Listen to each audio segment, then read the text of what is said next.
আসসালামু প্রিয় দর্শক, দেশ এবং দেশের বাইরে যে যেখান থেকে চ্যানেল আইয়ের পর্দায় চোখ রাখছেন আপনাদেরকে সাদর আমন্ত্রণ জানাচ্ছি ইউসিবি টু দ্য পয়েন্টের আয়োজনের সাথে আছে আমি দীপ্তি চৌধুরী।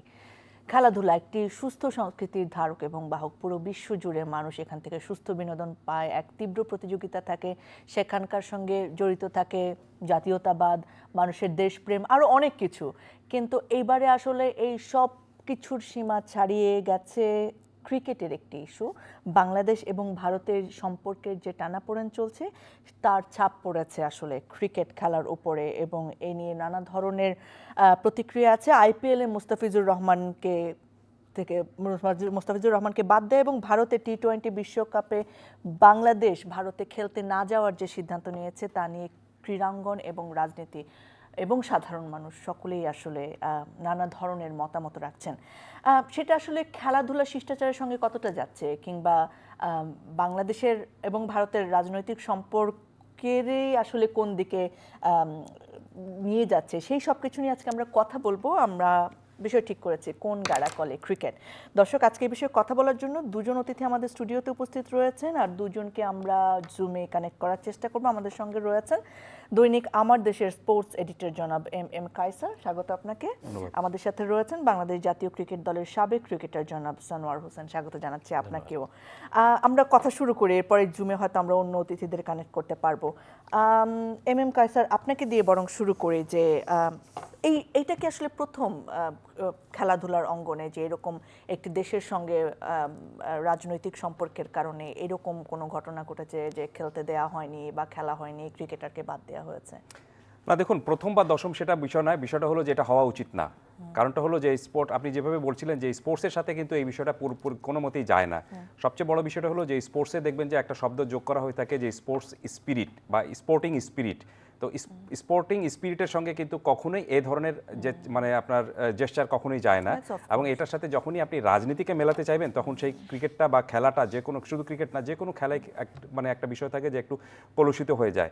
তো সব মিলিয়ে এখন ভারত যে সিদ্ধান্তটা নিয়েছে, আমি ভারত বলছি এই কারণে, কারণ ভারত সরকার এই সিদ্ধান্তটি নিয়েছে এবং সেই সিদ্ধান্তটা তারা বিসিসিআইকে জানিয়েছে, এবং বিসিসিআই সেটা আপনার সংশ্লিষ্ট franchise Kolkata KKR, Kolkata night Riders, তাদেরকে জানিয়েছে এবং তারা সেরকমভাবে ব্যবস্থাটা নিয়েছে যে মুস্তাফিজকে তারা খেলা শুরু হওয়ার আগে আইপিএল থেকে বাদ দিয়ে দিয়েছে। অথচ এই মুস্তাফিজকে নেওয়ার জন্য আপনার আইপিএলে আমরা দেখেছিলাম যে 16 ডিসেম্বর খুব সম্ভবত আইপিএলের নিলাম হয়েছিল, 9 কোটির বেশি। সেই নিলামে আপনি 3টি ফ্র্যাঞ্চাইজি তাকে নেওয়ার জন্য টানাটানি শুরু করেছিল, দিল্লি, চেন্নাই এবং কলকাতা। এই 3টা ফ্র্যাঞ্চাইজি অনেক দামাদামি করে তাকে শেষ পর্যন্ত যখন কলকাতা নিয়েছিল 9 কোটি 20 লাখ রুপিতে, বাংলাদেশি টাকা খুব সম্ভবত 12 কোটি টাকার মতো হবে। বাট সেটা ছিল 16 ডিসেম্বর। বাট মুস্তাফিজকে খেলানো যাবে না সেই আপনার দাবিটা শুরু হয়েছে কিন্তু আপনার নিয়ারলি 27 বা 28 ডিসেম্বরের দিকে। এই মাঝখানে এতদিন কেন গ্যাপটুকু পড়লো? এর কারণটা হলো যে আপনি যদি আমার কাছ থেকে একদম স্পষ্টত জিজ্ঞেস করতে চান তাহলে আমি বলবো যে এটি একেবারে পুরোপুরি ধর্মীয় উগ্রবাদ কারণেই এই পুরো জিনিসটা হয়েছে। এবং সেখানে আপনার ভারতে যে আপনার হিন্দুত্ববাদী এক ধরনের যে প্রক্রিয়া বা প্রচারণা চলার যে বিষয়টা রয়েছে সেটার সাথে এই পুরো প্রক্রিয়াটা জড়িত। এবং আমি মনে করি যে এটি ভারতের ক্রিকেটের, শুধু ভারতের ক্রিকেটের না, ভারতের যে কোনো জিনিসের সঙ্গে কিন্তু আপনি যদি আপনি এটাকে তুলনা মিলাতে চান তাহলে দেখবেন যে এর চেয়ে বাজে জিনিস আর কোনো কিছু হয় না। আমি আমার ব্যাখ্যাটা শেষ করছি জাস্ট শুধু একটা উদাহরণ দিয়ে। এটি শুধুমাত্র আমি বলছি না, খোদ ভারতে যারা রয়েছেন তারা অনেক ক্রিকেটার এবং অনেক রাজনীতিবিদও কিন্তু এটার প্রতিক্রিয়া জানিয়েছেন যে ভারত এই সিদ্ধান্তটা সঠিক নেয়নি। একদমই। আমাদের সঙ্গে জুমে কারা যুক্ত হয়েছেন, আমি একটু তাদেরকে স্বাগত জানাতে চাই। বাংলাদেশ জাতীয় ক্রিকেট দলের সাবেক অধিনায়ক এবং সাবেক পরিচালক বিসিবি জনাব আকরাম খান আমাদের সঙ্গে রয়েছেন, আপনাকে স্বাগত জানাচ্ছি। আমাদের সাথে যুক্ত হয়েছেন জনাব মিনহাজুল আবেদিন নান্নু, সাবেক অধিনায়ক বাংলাদেশ জাতীয় ক্রিকেট দল, সদস্য বিসিবি টেকনিক্যাল কমিটি, আপনাকেও স্বাগত জানাচ্ছি। ধন্যবাদ। জি, আমরা একটুখানি সানোয়ার হোসেন আপনার কাছে শুনতে চাই, একজন ক্রিকেটার হিসেবে আসলে এই ঘটনাটিকে আপনি কিভাবে দেখছেন? দেখেন, আমরা সবসময় চাই স্পোর্টসটা রাজনীতির বাইরে থাকুক। আমরা স্পোর্টসের সাথে রাজনীতি কখনো মিলাইতে চাই না, তারপরে বিভিন্নভাবে রাজনীতি চলে আসে এখানে। যেটা বলছিলেন, এটা কিন্তু আইপিএল হিস্ট্রিতে ফার্স্ট না। 2013-এ এই শ্রীলঙ্কান ক্রিকেটারদের মুরালীধরন সহ 13 জন ক্রিকেটার শ্রীলঙ্কাধরন চেন্নাই খেলতে দিবে না, ওই সময় কিন্তু এই ইস্যুটা আইপিএলে আগেও একবার এসেছিল। আর আরেকটা জিনিস, সবাই কিন্তু আবার বলছি যে মুস্তাফিজের ঘটনাটা কেন এত আগে আসলো। এটা তো মুস্তাফিজের খেলাটা তো রিসেন্ট না, আমাদের এর আগেই কিন্তু ওয়ার্ল্ড কাপ ছিল। ওয়ার্ল্ড কাপের পরে কিন্তু আইপিএল কিন্তু আমরা যদি ওয়ার্ল্ড কাপ খেলে ফেলতাম, বাংলাদেশ টিম ওইখানে ওয়ার্ল্ড কাপ খেলতে যেত, তাহলে কিন্তু এই ইস্যুটা এরকম এত হাইলাইটেড ইস্যু আপনার কি থাকতো মনে না। হয় এই সময় আনার কি কোনো বিশেষ কারণ আছে? Definitely কলকাতায় আমরা এটা জানি নির্বাচন আমরা জানি যে কিছুদিন আমার পরে। বাংলাদেশের পরিস্থিতির কারণে আমরা জানি দুই দেশের সম্পর্ক কিছুটা টানাপোড়েন চলতেছে, এটা একটা ইস্যু তো আছেই। সামনে কলকাতার আর পশ্চিমবঙ্গের ইলেকশন আছে, এটা একটা বড় ইস্যু হতে পারে। সবকিছু মিলে আমার মনে হয় এটা যদি পলিটিক্যাল চিন্তা না করতো, অনলি যদি স্পোর্টসের মধ্যে থাকতো, যেটা শুধু মুস্তাফিজ ইস্যুই থাকতো, তাহলে ডেফিনেটলি এটা এখন আসতো না। এটা থাকতো ওয়ার্ল্ড কাপের পরে, ইস্যু খেলাটা কিন্তু ওয়ার্ল্ড কাপের পরে। বাই দিস টাইম যখন ওয়ার্ল্ড কাপ হয়ে যেত, তখন কিন্তু এই ইস্যুটা আর এরকম একটা বড় হট ইস্যু থাকতো না, তখন কিন্তু নর্মাল। যেহেতু আমরা সিদ্ধান্ত নিয়েছি, বাংলাদেশের পক্ষ থেকে সিদ্ধান্ত নেওয়া হয়েছে যে ওয়ার্ল্ড কাপে বাংলাদেশ ভারতে কলকাতায় যে ম্যাচগুলো হওয়ার কথা ছিল তারা যাবে না নিরাপত্তাজনিত কারণে, এবং বিসিবি থেকে এই সিদ্ধান্ত নেওয়া হয়েছে। ক্রীড়া উপদেষ্টা সেটা আগেই বলেছিলেন এবং সিদ্ধান্ত নেওয়ার পরে আইসিসিকে ইমেল পাঠানোর পরে তিনি এটাকে সাধুবাদ জানিয়েছেন। আমি জনাব আকরাম খান আপনার কাছে আসতে চাচ্ছি যে বিসিবির এই সিদ্ধান্তকে আপনি আসলে কিভাবে দেখছেন এবং বাংলাদেশের জন্য কি এটাই আসলে বেস্ট ডিসিশন ছিল কিনা, আপনি কি মনে করেন? ইনফ্যাক্ট আপনি যদি চিন্তা করেন বা দেখেন, অনেক আগে থেকে কিন্তু ওদের বাংলাদেশের প্রতি একটা ভিন্ন মানে একটা নেগেটিভ ইয়ে ছিল, ইশারা ছিল বলতে গেলে, যে আপনার এর আগে ট্যুর ছিল আপনার ইন্ডিয়ার, ওরাও কিন্তু ওটা ক্যান্সেল করেছে। রিসেন্টলি মেয়েদের একটা ট্যুর ছিল, সেটাও ক্যান্সেল হয়েছে। তারপরে মুস্তাফিজকে নিয়ে একটা সংশয় ছিল যে আপনার এই ধরনের একটা ঘটতে পারে, যেটা অনেক আগে থেকে আমি আশ করেছিলাম। বাট একটা পজিটিভ দিক ছিল, মনে করেছিলাম যে আপনার মুস্তাফিজ গিয়ে হয়তো বা আমাদের সম্পর্ক যে একটা ফাটল ধরেছে, সেটা হয়তো বা আমরা একটা মুস্তাফিজের মাধ্যমে আমরা একটা ভালো অবস্থানে যাব। কেননা আপনার কলকাতা আপনার 90% বাঙালিরা কিন্তু কেকেআর কে পছন্দ করে। সেখানে রিজন আছে, এক হলো আমরা বাঙালি, দুই হলো মুস্তাফিজ খেলবে, সাকিব খেলেছে, মাশরাফি আগে খেলেছে, তারপর হলো একটা শাহরুখ খানের টিম। তো সবকিছু নিয়ে খুবই এক্সাইটেড ছিলাম। বাট গত 4-5 দিন যে নিউজগুলো দেখলাম, তখন কিন্তু একটা নেগেটিভ এফেক্ট হয়েছে। এবং রিসেন্টলি সেটা তো আপনারা গতকাল দেখতে পেরেছেন যে মুস্তাফিজকে আপনার খেলতে না করে দিয়েছে। এটা আসলে আমাদের জন্য অনেক বড় একটা দুঃখজনক ঘটনা, যে এরকম হওয়াটা উচিত ছিল না। বাট বাংলাদেশ যে ডিসিশন নিছে বিসিবি, আমার মনে হয় যে ঠিকই আছে, সিদ্ধান্তটা ঠিকই আছে। কারণ কলকাতায় কিন্তু আমাদের দুইটা ইভেন্ট, তিনটা ম্যাচ আছে, সরি। তো সেখানেও কিন্তু এর আগেও 17 বা 19-এ যে আমাদের একটা টুর্নামেন্ট হয়েছিল, সেখানে পাকিস্তানের সাথে আমাদের খেলা ছিল। বাট সত্যি কথা বলতে কি, মানে যাওয়ার আগে মনে করেছিলাম সবাই বাঙালিকে সাপোর্ট করবে, বাংলাদেশকে। বাট সেখানে কিন্তু আমাদের 10% সাপোর্টার কিন্তু সাপোর্ট করেনি। তো কেন জানি একটা আমাদের প্রতি একটা ওদের অ্যাটিটিউডের একটা সমস্যা আছে, আমি কেন জানি না কেন। জানিটা বাট কি আপনি জানেন নাকি? আমরা আসলে আজকে অন্য কারো কাছে জানতে চাইবো না, আপনার কাছে আমি শুনতে চাই কেন জানিটা আসলে কেন। না, আপনি আপনি আপনি দেখেন, এর আগেও যে অনেকগুলো ঘটনা আছে, ওরা বারবার আপনার রাজনীতিটা কিন্তু আমাদের স্পোর্টস এর সাথে নিয়ে গেছে, জয়েন করে দিচ্ছে। এক সময় কিন্তু এমন ছিল, আহ, আপনার আমরা 97-এর আগে আমাদের প্রচুর হেল্প করেছে, ইন্ডিয়া করেছে, শ্রীলঙ্কা করেছে, বাংলাদেশ করেছে, পাকিস্তান আমাদেরকে হেল্প করেছে। ওখানে আমরা ট্যুর করেছি আপনার 30-40 দিনের মতো, প্রত্যেকটা স্টেটে আমাদেরকে খেলার সুযোগ করে দিয়েছে। তো এইগুলো তো বাংলাদেশ ক্রিকেটে কিন্তু পিছনে অনেক অবদান আছে এগুলা। তো রিসেন্টলি এইসব ঘটনার জন্য আপনার হয়তো বা আমাদের ওদের নেগেটিভ রোলগুলো আমাদের উপর পড়ছে। তো সেটা কোনো মতেই মানে আমার পছন্দ না। ওকে, অনেক ধন্যবাদ মিনহাজুল আবেদিন নান্নু। আপনার কাছে আমি শুনতে চাই যে আপনার আসলে কি মনে হয় যে শুধুমাত্র পলিটিক্যাল কারণে নাকি অন্য কারণে, এবং যেমনটি বলছিলেন আকরাম খান যে আগে এরকম ছিল না, হঠাৎ করে এরকম হওয়া শুরু করেছে, আপনিও কি তাই মনে করেন? এটা প্রথম কথা হলো যে ক্রিকেটটাকে রাজনীতির সাথে জড়ানো, এটা আমার একদম অপছন্দ একটা জিনিস। ক্রিকেটটা এমন একটা খেলা যেটার সাথে সবার সম্পর্ক কিন্তু খুবই ভালো হয়। তো এই জায়গাটায় আমার মনে হচ্ছে যে এই মুস্তাফিজকে নিয়ে যেটা শুরু হলো, যে এটা বিশ্বকাপের পরে, বিশ্বকাপ খেলা হওয়ার পরে কিন্তু এই জিনিসগুলি আসলে তখন একটা একটা সিচুয়েশন বোঝা যেত। তো আমার মনে হচ্ছে যে এটা এমনভাবে সিদ্ধান্ত তো আসলো যে মুস্তাফিজকে কেকেআর থেকে সরিয়ে দিচ্ছে। তারপরে বিসিবি যে সিদ্ধান্ত নিয়েছে, এটাকে অবশ্যই আমরা 100% সাপোর্ট করি। কারণ আপনার নিরাপত্তা যদি আপনার পুরোপুরি যদি না থাকে, খেলোয়াড়রা তো পুরো 100% কনসেন্ট্রেট করে কোনো খেলাই খেলতে পারবে না। তো আমার মনে হয় সিদ্ধান্তগুলি ঠিক আছে। এবং ভারতের এই ধরনের সিদ্ধান্ত অবশ্যই এটা অ্যাকসেপ্টেবল না এখন। তো ক্রিকেটকে সবার আগে সামনে রাখা উচিত, এবং ক্রিকেটকে আমার মনে হয়, আমি পার্সোনালি মনে করি যে রাজনীতির সাথে জড়ানোটা ঠিক হয়। এটা নিশ্চয়ই আমরা সবাই মনে করি, এবং আমি এটাই জানতে চাই যে আমি আপনি মনে করি তো আমাদের দেশ সংশ্লিষ্ট মনে করবই আমরা, কিন্তু মানে যে অথরিটি রয়েছে ইন্টারন্যাশনালি, আইসিসি কিংবা ধরেন বিশ্ব ক্রিকেটের সঙ্গে যারা জড়িত রয়েছেন, তাদের আসলে মানে ভূমিকাটা এখানে কি হওয়া উচিত? কারণ সবকিছু তো একটা নিয়মের মধ্যে দিয়ে যাওয়া উচিত, যেহেতু এটা ইন্টারন্যাশনাল খেলা, ক্রিকেট না শুধু, যে কোনো খেলাধুলার অঙ্গনে। আপনার কি মনে হয় আসলে ইন্টারন্যাশনাল অথরিটি যারা আছেন তাদের আপনার কি করা যেতে আইসিসির পারে? সবচেয়ে বড় জিনিস এখন চেয়ারম্যানটা কি, এটা তো আপনার আমাদের সবার যে জানা আছে। ওর সিদ্ধান্তটা কিন্তু ওর দেশের সরকারের এগেনস্টে তো ওর সিদ্ধান্তটা নিতে পারবে না। তো এখানে আইসিসির অন্যান্য টেস্ট প্লেয়িং নেশন যারা আছে এদেরও এই এই জায়গা থেকে একটা সাপোর্ট আসা উচিত, সবকিছু মিনিমাইজ করা। তো আমার মনে হয় আইসিসির একটা একটা ভূমিকা খুব ভালোভাবে এটা নেওয়া উচিত, এবং এই ধরনের সিদ্ধান্ত আসাটাও ঠিক না। তো আমার মনে হয় আইসিসিকে ইমিডিয়েট একটা একটা সিদ্ধান্তের মধ্যে আসা উচিত, ঠিক করণীয়টা কি হবে। অনেক ধন্যবাদ আপনাকে। দুজনই থাকুন আমাদের সঙ্গে, আমরা একটু স্টুডিওতে আসি। এম কায়সার, একটুখানি যদি মানে পলিটিক্সের জায়গায় এখানে একজন পলিটিশিয়ান থাকলে হয়তো আরো ভালো হতো, যেহেতু এতটাই জড়িয়ে গেছে খেলা এবং পলিটিক্স। বিজেপি এক নেতা বলেছেন যে এটি আসলে গোটা দেশের হিন্দুদের জয়, এবং বাংলাদেশের মানে কোট আনকোট হিন্দুদের উপর আক্রমণের প্রতিবাদ হিসেবে ভারতের এই পদক্ষেপকে তারা স্বাগত জানিয়েছেন। আবার কংগ্রেস নেতা এবং সাবেক পররাষ্ট্র প্রতিমন্ত্রী শশী থারুর বলেছেন যে মুস্তাফিজুর রহমানের জায়গায় যদি লিটন দাস বা সৌম্য সরকার থাকতো তারা কি একই পদক্ষেপ নিতেন কিনা, এবং এটা কি আসলে দেশের বিরুদ্ধে পদক্ষেপ, নাকি মানুষের বিরুদ্ধে, ব্যক্তির বিরুদ্ধে, নাকি ধর্মের বিরুদ্ধে? আপনি আসলে কি বলবেন? একেবারে পরিষ্কার আপনার প্রশ্নের মধ্যে উত্তরটা দেওয়া রয়েছে, যেটি হলো যে আপনি বলেছেন যে যিনি বিজেপির যে নেতা উত্তরটা দিয়েছেন যে এটি শতকোটি হিন্দুদের জয়। তো এখানে কিন্তু আর বলার কোনো কিছু থাকে না, তারা কিন্তু বলেননি যে শতকোটি ভারতীয়র জয়। এখানে পুরোপুরি বিষয়টা কিন্তু আপনি হিন্দু বা হিন্দুত্ববাদ বা উগ্র জাতীয়তাবাদ নিয়ে যারা এই পুরো এক ধরনের জঙ্গি মনোভাবপনা আপনি দেখিয়েছেন, তাদের দাবির কাছে এবং তাদের যে শক্তি, সেই শক্তির কাছে কিন্তু ভারতীয় সরকার পরাজিত হয়েছে বলেই তারা এই সিদ্ধান্তটা মেনে নিয়েছে এবং সেটা বিসিসিআইকে জানিয়েছে, এবং বিসিসিআই তারপরে কলকাতা নাইট রাইডার্সকে জানিয়েছে। হয় কি যে আপনি যখনই কোনো স্পোর্টসের সাথে, বা শুধু ক্রিকেট না, আপনি যখনই স্পোর্টসের সাথে রাজনীতিকে এবং উগ্র ধর্মীয় জিনিসটাকে জড়াতে চাবেন, তখন তখন আর খেলা থাকে না, তখন সেটা কিন্তু আপনার ধুলা হয়ে যায়। এবং বাংলাদেশ এই পুরা আইপিএলের এই সিচুয়েশনটা কিন্তু তাই হয়েছে।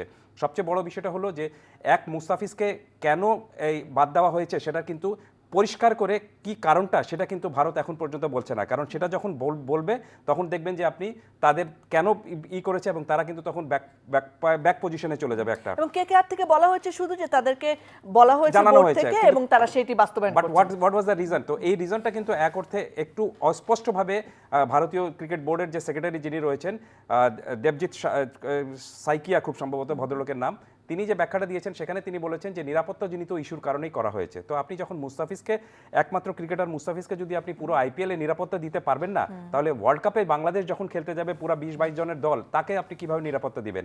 আর আপনি নান্নু ভাইকে যে প্রশ্নটা করেছেন যে এটা আইসিসির এখানে ভূমিকা কোনো কিছু রয়েছে কিনা, দেখুন আইসিসির ভূমিকাটা এখানে রয়েছে কোন ক্ষেত্রে? বাংলাদেশ যে পরবর্তী যে সেকেন্ড যে মেইলটা করেছে যে এখানে আমরা ক্রিকেট খেলতে চাই না, যেহেতু আপনি মুস্তাফিজকে একজন ক্রিকেটারকে নিরাপত্তা দিতে পারবেন না, তাহলে পুরো বাংলাদেশ দলকে কিভাবে নিরাপত্তা দিবেন?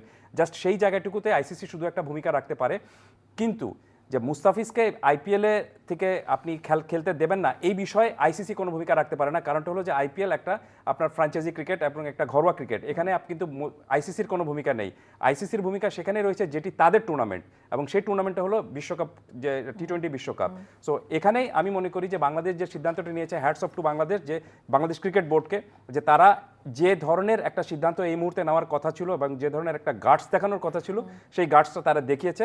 এবং আমি মনে করি শুধু যদি তারা কোনো মতেই যদি আইসিসি বাংলাদেশকে এই বিশ্বকাপের নিরপেক্ষ ভেন্যু যদি দেওয়ার সুযোগটা না করে দেয়, তাহলে আমি মনে করি যে বাংলাদেশের এই বিশ্বকাপেও খেলা উচিত না। ওকে, সো আমি একটু আকরাম খান আপনার কাছে জানতে চাই যে তথ্য উপদেষ্টা রিজওয়ানা হাসান তিনি বলেছেন যে আইনি জিনিসগুলো চেক করার পরে আসলে বাংলাদেশে আইপিএল দেখানো বন্ধ হবে কিনা সেটা দেখানো হবে, এবং এটার সূত্র আসছে হচ্ছে আমাদের ক্রীড়া উপদেষ্টা আসিফ নজরুল, তিনি বলেছেন যে বাংলাদেশে আইপিএল দেখানো বন্ধ করা উচিত।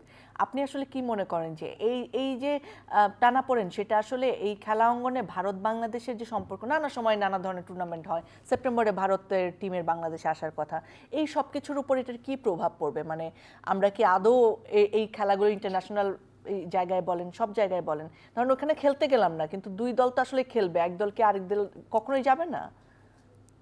দেখেন, আমি যেটা বললাম, আমি শুরুতে বলেছি যে রাজনীতি এবং খেলাকে কিন্তু একসাথে করলে এই সমস্যাগুলো হবে। তো কেউ এটা কিন্তু আমার মনে হয় কেউ কিন্তু স্যাক্রিফাইস করে ব্যাপারটা সমাধান করা উচিত। এখন যদি আপনি সমাধান না করে যদি যেটা যদি করতে চান, এটা তো কোনো দেশেরই জন্য কিন্তু ভালো হবে না। আর বাংলাদেশের কিন্তু ক্রিকেটের আমাদের অনেক ফিউচার আছে। আমরা ক্রিকেট নিয়ে আম, অনেক পরিকল্পনা আছে, অনেক ভালো ভালো আমাদের অপরচুনিটি আছে। সো আমি মনে করি যে এটা নিয়ে যদি আমরা আইসিসি কে কমপ্লেন করি, যেটা অলরেডি করেছে, প্লাস আমরা যদি এটা নিয়ে বসে যদি সমস্যাটার সমাধান করতে পারি সবচেয়ে ভালো হবে। কারণ আপনি যদি আইপিএল এটা না দেখিয়ে, এটাতে তো আর কোনো জিত আপনি কি পাবেন? এটা দিয়ে কোনো কিছু পাবেন না। বাট আপনি, আমার মনে হয় যে আপনার মিউচুয়ালি যদি কোনো একটা কথাবার্তা বলে যদি এটা একটা আন্ডারস্ট্যান্ডিং আসে, তাহলে ব্যাপারটা আরো ভালো হবে। ওকে, মানে বাংলাদেশের থেকে কোনো জেদ করা উচিত না বলে মনে করছেন, মানে কথার আমি মাধ্যমে বলি সমাধান এটা তো করতে পারলে জেদের, ভালো। জি এটা জেদে তো কোনো ইয়ে না যে আপনি খেলা দেখালেন না, কিন্তু পরে একটা ট্যুর হচ্ছে, সেখানে মনে করেন আপনার ইন্ডিয়া আপনার খেলছে ওর একটা ভালো ইংল্যান্ডের সাথে বা অস্ট্রেলিয়ার সাথে, সেটা তো আপনি দেখছেন। তো সেটা তো আর কোনো মানে ওই ধরনের কোনো লাভ হবে না। বাট আমার মনে হয় যে আপনি কথাবার্তা বলে যদি এটা একটা সমস্যার সমাধান করতে পারেন, সেটা সবচেয়ে ভালো। সবাই লাভবান হবে সেটা। ওকে, অনেক দেখো, ধন্যবাদ। উদ্যোগটা সানোয়ার হোসেন, আপনিও কি তাই মনে করেন? না, আমি যেই জিনিসটা বলে প্রথমে বলতে চাই, যে জিনিসটা যেটা হলো প্রথমে শুরু, আমি আগে যেটা বলছিলেন যে বাংলাদেশ যেই প্রসেসে আগাচ্ছে এটা কি রাইট ওয়েতে আগাচ্ছে কিনা, ডেফিনেটলি বাংলাদেশ ক্রিকেট বোর্ড এবং বাংলাদেশের ক্রীড়া উপদেষ্টা দিকে নিয়েছে ডেফিনেটলি এটা রেসপেক্ট এবং সিকিউরিটি প্লেয়ারদের সবার আগে। কিন্তু আমি প্রসেসটা মধ্যে একটু ডিফারেন্ট ওয়েতে হলে ভালো হতো। যেহেতু ওই ইন্ডিয়া থেকে কিন্তু এখন অফিসিয়ালি বাংলাদেশ যেহেতু একটা মেইল করেছে, কি কারণে মুস্তাফিজ সরানোর কারণটা কি, এটা কিন্তু অফিসিয়ালি করে বাংলাদেশ ক্রিকেট বোর্ডকে যদি জানায়, তো ডেফিনেটলি তারা বলবে তখন সিকিউরিটি রিজন। তখন ওই চিঠিটাই যদি বাংলাদেশ ক্রিকেট বোর্ড যদি আইসিসিকে পাঠাতো যে আইপিএল মুস্তাফিজকে আমরা সিকিউরিটি দিতে পারি নাই, সো আমি পুরো ওকে, দেশে একটা টিম তাড়াহুড়াও নিয়ে হচ্ছে মনে করছেন আপনি। কি হয়ে যেত। এই আকরাম ভাই যে কথাটা, এই কথাটা একটু সময় নিয়ে যদি এই কথাটা এই ইস্যুটাই যদি আমরা পাঠাইতাম আইসিসিকে, যে হ্যাঁ মুস্তাফিজের সিকিউরিটির কারণে তারা আইপিএল থেকে সরিয়ে দিয়েছে। আপনার কি মনে হয় যে বাংলাদেশের মানুষের সেন্টিমেন্টও এখানে একটা কাজ করেছে এই দ্রুত সিদ্ধান্তের ক্ষেত্রে? ডেফিনেটলি এখানে সেন্টিমেন্ট অবশ্যই কারণ, এখানে দেশের প্রেস্টিজ কোনো দর্শক বলেন, মানুষ বলেন, সাংবাদিক বলেন, প্লেয়ার বলেন, কেউই এটা কিন্তু এক্সপেক্ট করতে পারবে না। তারপরেও যেহেতু এটা স্পোর্টস, জেদাজিদের পর্যায়ে না যেয়ে এমন পর্যায়ে যেতে হবে, উইনিং সিচুয়েশন আমাদের চিন্তা করতে হবে যে আমাদের দেশের ক্রিকেটটা ক্ষতি হচ্ছে কিনা, বা আমাদের রেসপেক্ট অবশ্যই সবার আগে চিন্তা করতে হবে, সিকিউরিটি চিন্তা করতে হবে। মনে হয় যেহেতু এর পরবর্তীতে আবার বাংলাদেশ ইন্ডিয়াতে আসবে, স্পোর্টস তো একবার বন্ধ হয়ে যাবে না, সবই খেলা হবে। তবে হ্যাঁ, এই জিনিসটা যদি আমরা একটু চিন্তা করে এইটা যদি আইসিসির মাধ্যমে আমরা যে আইপিএলের যে ডিসিশনটা দিত, ইন্ডিয়ান ক্রিকেট বোর্ড যে ডিসিশন দিত, এটা যদি আইসিসিকে পাঠাতো, যদি ডেফিনেটলি তারা সিকিউরিটি রিজনটাই দেখাতো যে আমরা যে মুস্তাফিজকে তোমরা সিকিউরিটি দিতে পারছো না, তাহলে কী হবে, আমরা আইসিসি যখন ইভেন্ট খেলতে যাবো তখন কীভাবে ইন্ডিয়া সিকিউরিটি দিবে, এটা একটা বড় ইস্যু হতে পারতো। আরেকটা জিনিস দেখেন, স্পোর্টস কিন্তু এমন একটা জিনিস অনেক কিছুই কিন্তু সমাধান করে দেয়। আমরা যদি 1969-এ দেখি, নাইজেরিয়াতে গৃহযুদ্ধ বন্ধ হয়ে গেছিল পেলের একটা ফুটবল খেলা ম্যাচ দেখার জন্য, কিন্তু এই গৃহযুদ্ধ বন্ধ হয়ে গেছিল প্রায় 48 ঘন্টার জন্য। ডেফিনেটলি স্পোর্টসের মাধ্যমে আকরাম ভাই যেটা বললো, যদি কোনো আলোচনার সুযোগ থাকে, ডেফিনেটলি উইথ রেসপেক্ট ওইটা অগ্রসর হওয়া ভালো। ওকে, আমি এখানে একটা জিনিস যোগ করি একটু, যদি একটু অনুমতি দেন। সেটা হলো যে দেখুন, আইসিসি কেন মুস্তাফিজকে খেলতে দেওয়া হচ্ছে না, এটার ব্যাখ্যাটা বিসিসিআই এখন পর্যন্ত জানায় নেই। কিন্তু আমার মনে হয় যে সব কিছু যে আপনাকে লিখিতভাবে জানতে হবে নট নেসেসারি। কেন খেলতে দেওয়া হচ্ছে না, এটার ব্যাখ্যাটা একদম পুরোপুরি স্পষ্টতে, যেটা নিরাপত্তাজনিত কারণে। কারণটা কি? কারণ মুস্তাফিজ এখানে খেললে আপনি ভারতের যে উগ্র জাতীয়তাবাদ যারা যে ধর্মীয় সংগঠন যারা ছিল, তারা যে স্লোগানটাকে তুলেছে যে মুস্তাফিজ খেললে এখানে স্টেডিয়ামে আগুন ধরিয়ে দেওয়া হবে, পিচ খুঁড়ে ফেলা হবে, আপনি এয়ারপোর্ট থেকে নামতে দেওয়া হবে না। এই কথাগুলোতে কিন্তু আপনি নিরাপত্তার সঙ্গেই যায়। এটা নিশ্চিতভাবে এমন কিছু না যে মুস্তাফিজ বাঁহাতে বোলিং করে দেখে তাকে খেলানো হবে না, এইভাবে যাচ্ছে না কিন্তু। সো নিরাপত্তা ইস্যু এটা 100% নিশ্চিত, এবং এটা বিসিসিআই কখনই, যদি বাংলাদেশ ক্রিকেট বোর্ড চায়ও চিঠি একটা, বিসিসিআই কিন্তু কখনোই দিবে না, এটা আপনি নিশ্চিত থাকতে পারেন। সো ইস্যুটা আপনার নিরাপত্তার বিষয়।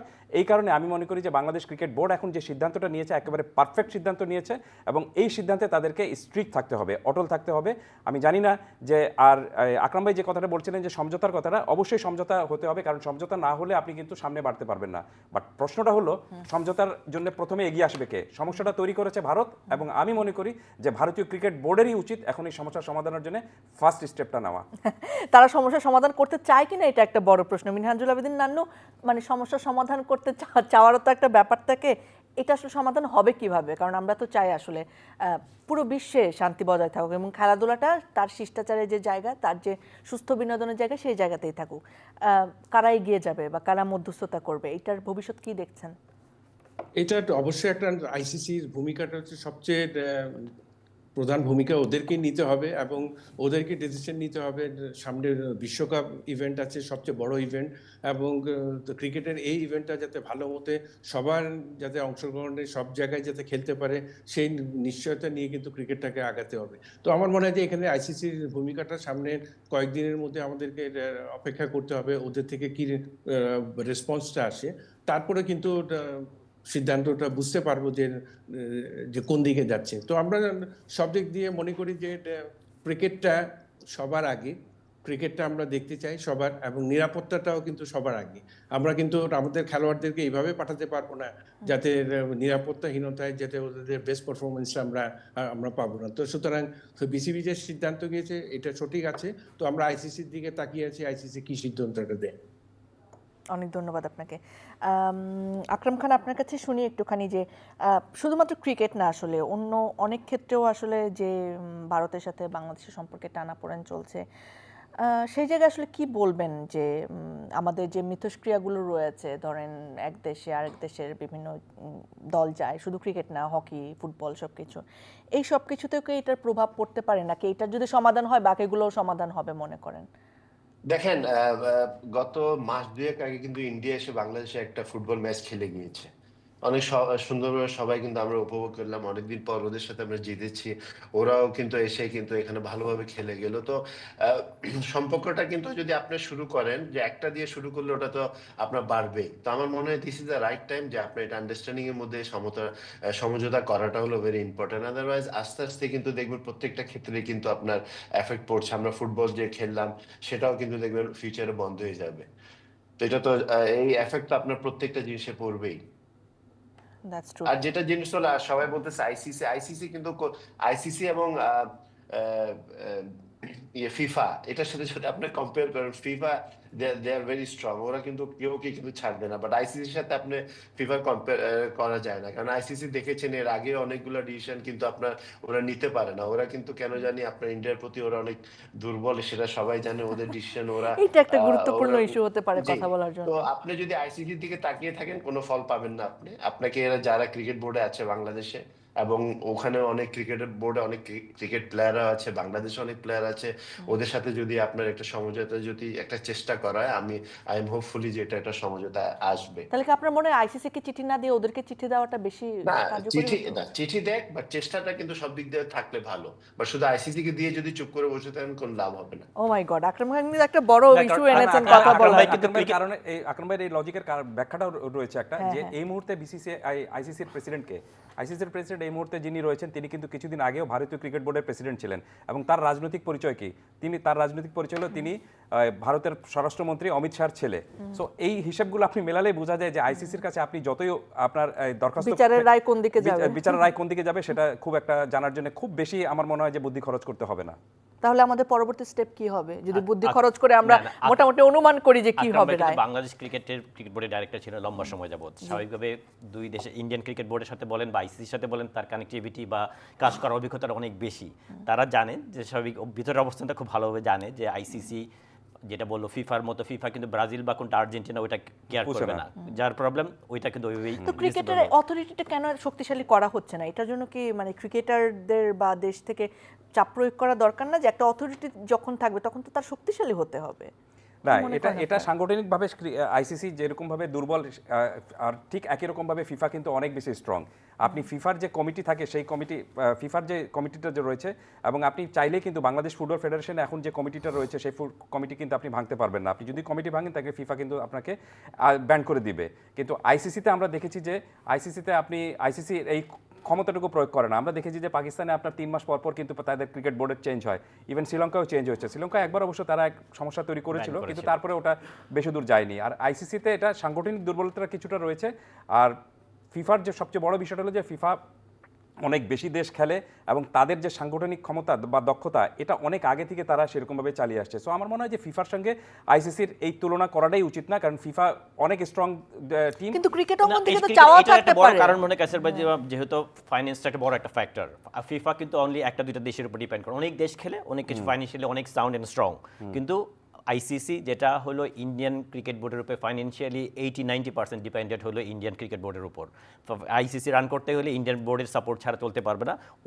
ওই প্লাস পয়েন্টটা ইন্ডিয়া ম্যাক্সিমাম ইউটিলাইজ করে। রাইট, এবং ইন্ডিয়া সেটা বলেও, ভারতীয় ক্রিকেট বোর্ড সেটা বলেও যে আমাদের এখানে আইসিসি থেকে যে আপনার মানে রেভিনিউ যেটা আসে সেটার 85% রেভিনিউ আসে ভারতীয় ক্রিকেট থেকে। তাহলে কি আম্পায়ারিং সহ বিভিন্ন জায়গায় যে অভিযোগ পাওয়া যায় এবং শেষ পর্যন্ত বিচার পাওয়া যায় না, সেটার জন্য এই পক্ষপাতিত্বকে দায়ী করবেন? ওয়েল, সেটা অন্য প্রশ্ন। আমার মনে হয় না যে সেটা এই বিষয়ের সাথে এটা যোগ হয়। বাট আপনি এই সাম্প্রতিক ইস্যুতে যদি থাকেন, তাহলে আমার কাছে মনে হচ্ছে যে এই সমস্যাটা তৈরি করেছে ভারত এবং এই সমস্যাটার সমাধানের দায়িত্ব তাদের। আপনি যদি নেগোসিয়েশনের কথা বলেন আমাকে, তাহলে আমি মনে করি যে অবশ্যই এটা সমস্যাটার সমাধানের দায়িত্ব ভারতের, এবং ভারত যদি এটা সমস্যার সমাধান না করে তাহলে পাকিস্তানের সাথে ভারতের এখন ক্রিকেটীয় যে থ্যাংক ইউ, সম্পর্ক আমরা শেষ করতে সেরকম চাই আজকের বাংলাদেশের সঙ্গে আয়োজন। হয়ে যাবে। অনেক ধন্যবাদ প্রিয় দর্শক যারা সঙ্গে ছিলেন। আবার নিশ্চয়ই নতুন কোনো টপিকে দেখা হবে, আপনাদের সঙ্গে কথা হবে। ভালো থাকুন।